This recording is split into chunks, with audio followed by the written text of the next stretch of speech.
Okay, so this is take number 2. I'm starting at 11:09, and this is July 23rd, 2025. And my name is Chris Sutton, and I am going to be performing video number 7, regional block. Let me just make sure that we're in the right spot here. Yep. Okay, I'm going to start with my patient information. So we have a 55-year-old male with a history of arthritis, type 2 diabetes. He did have a previous motor vehicle accident. He is coming in for 2 different types of procedures. He's coming in for an inguinal hernia repair, that's for my TAP block, and he's also coming in for an Achilles tendon repair, that's for my popliteal block. So this patient, he has a BMI of 22. His height is 165 centimeters and his weight is 60 kilograms. His labs that we've taken are CBC, BMP, PT, or INR, as well as a chest x-ray. I did perform a Malapati score, and I did perform an airway assessment. I found that he had a Malapati score of class 1, as well as a thyromental distance of greater than 7 centimeters. I also found that he has an upper lip bite of a class 1, an anterior incisor distance greater than 3 fingers. His neck length, girth, is within normal limits or within normal range. And his neck range of motion, he has full range of motion. I also auscultated his heart and lungs and found that they were within normal limits. I did do a medical assessment. I asked him some questions. I asked him what previous surgeries he had, what anesthesia, if he's had any issues with anesthesia, or his family has had any issues with anesthesia in the past, as well as malignant hyperthermia for him or his family. I also asked what medications he takes, any no-known allergies, what he had for breakfast, as well as his cardiac physical assessment. He's able to climb 2 flights of stairs without limitations, as well as walk 2 blocks without any limitations. A review of the chart showed basic chemistry and metabolic panel within normal limits. Hemoglobin and coags were normal. The patient takes metformin, a daily baby aspirin, and NSAIDs for arthritis. He doesn't have any no-known allergies. After reviewing the procedure with the patient, I was able to obtain informed consent for his TAP and popliteal blocks. Review of the procedure. So we are going to be doing an inguinal hernia repair. For that, we're going to be performing a TAP block. Indications for a TAP block are surgery that's below the umbilicus, C-section, or those are surgeries that are below the umbilicus are C-sections, inguinal hernia repairs, and appendectomy. So some of the risks with this are local anesthetic systemic toxicity, especially if bilateral, giving too much local anesthetic. Some of the benefits, you can perform this while they're awake or under general anesthesia. Some of the alternatives is doing a neural axial anesthesia. Okay, so we're going to gather our equipment. In order to perform this block, I have prepared syringes, dosing stopcock, 22 gauge Stimuplex needle, and a sterile ultrasound probe cover. Prior to this procedure, I am lightly sedating this patient with 2 milligrams of Versed and 25 micrograms of fentanyl. I have this patient on continuous SpO2, EKG, blood pressure, as well, and CO2. The patient should be alert enough to follow commands and inform me of any unexpected pain. Okay, so we've positioned our patient. So for a TAP block, we're going to have our patient laying supine, just as he is now, and we are going to perform, and we did get our informed consent, and we are going to perform a timeout. So this is John Smith. He is a 55-year-old male that is coming to have a inguinal hernia repair done and will be getting a TAP block bilaterally. The patient in his torso. The patient will be supine. The main landmarks for this block are the external oblique, internal oblique, and transversus abdominis. That's what we're going to be looking for. I'm going to be using ChloraPrep sterile gloves and a mask to help ensure a sterile field. Okay, so let's go ahead with our tap block. Okay, let's see here. So we're going to identify some landmarks to make sure we're in the right spot for our tap block. We're going to look for our iliac crest.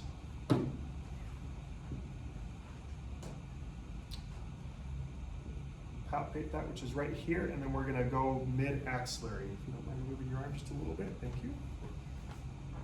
Okay. All right. Thank you.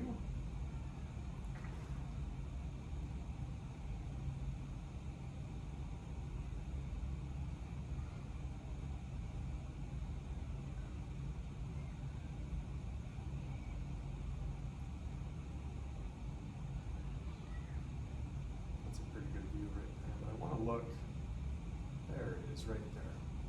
Do you mind freezing that for me? Thank you. Okay, so I've identified where I want to place my local anesthetic. I will turn it towards you so that you can see it. And I'm just going to double check and make sure that you can see what I am showing you. All right, so this freeze frame, we have the peritoneal cavity, we have the transversus abdominis, we have the internal oblique, as well as the external oblique and subcutaneous tissue in the skin, probably right up there. So what we want to do is we want to come in, when we're inserting our needle, we're going to come in posteriorly, and we're going to go anteriorly this way. And we want the needle to penetrate right in between these two muscles here, the internal oblique and the transversus abdominis. And that's where we're gonna be inserting our local anesthetic. So what we wanna do is we wanna give him 25 mils bilaterally, so 25 on this side and 25 on this side, a 0.25 of butane.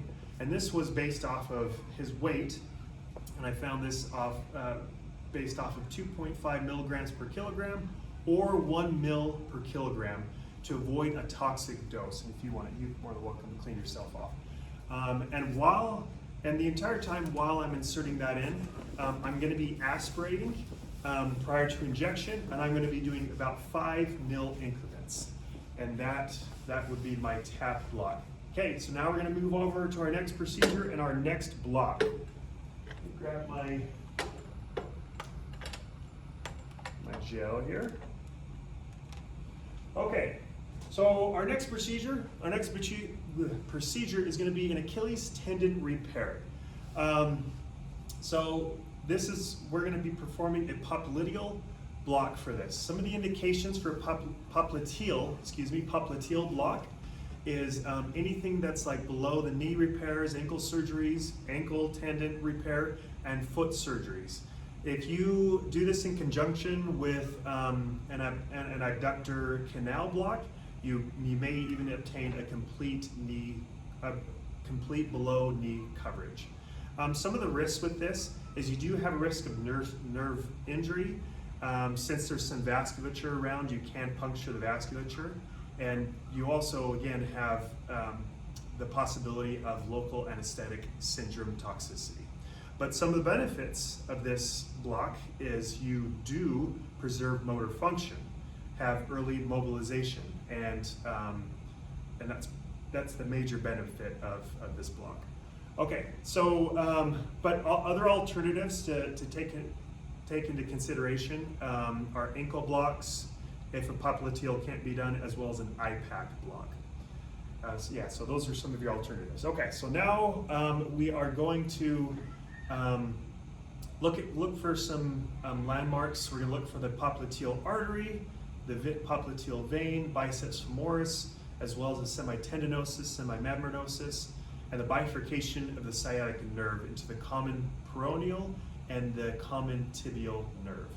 Okay, so we're going to have our patient sitting. You can do this, I guess, in 3 positions, different positions. You can do prone, supine, lateral. Supine and lateral sounds like it's the most appropriate to do to minimize any block errors, putting a block in a wrong location.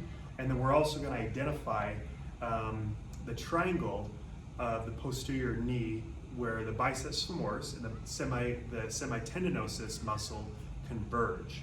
And this is where the popliteal fossa is. And move proximal about like 7 to 10 centimeters until you can see where the sciatic nerve bifurcates. Okay, so let's go ahead and look for this. Look for these nerves here. Okay.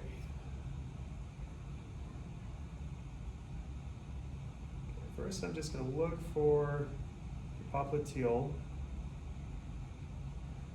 artery. There's my popliteal artery. So now I'm going to go a little more proximal and see if I can find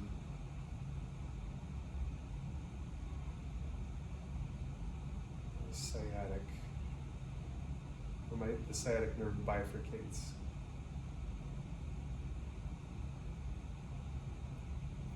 This one's kind of a little bit more tricky for me, but we'll find it.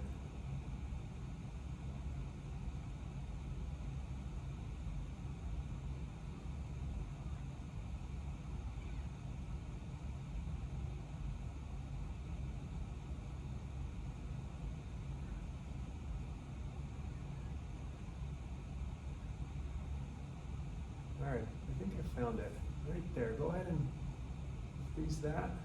Thank you very much. Okay, perfect. Okay, so let me show you what I found here. All right, okay, so right here we have our biceps femoris. We have our heads, it looks like, and all over here would probably be our semitendinosus. I just didn't get that in the screen. And then right here we have our popliteal vein, and down here we have our popliteal artery. And right here, you can kind of see the bifurcation right here. This is where I think, right here is where the common peroneal is, which is the closest to the biceps femoris, and this is where the common tibial is. And so what I would do is I would do an in-plane approach, lateral to medial, and come in and I would inject some local anesthetic individually.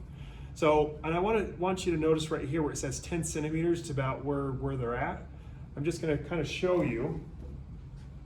I'd have my needle, and again, I would do an in-plane approach, and I would kind of measure just a little over 2 centimeters up, and this is where I would insert my needle, about right here, wherever about 2 centimeters is, going lateral to medial. And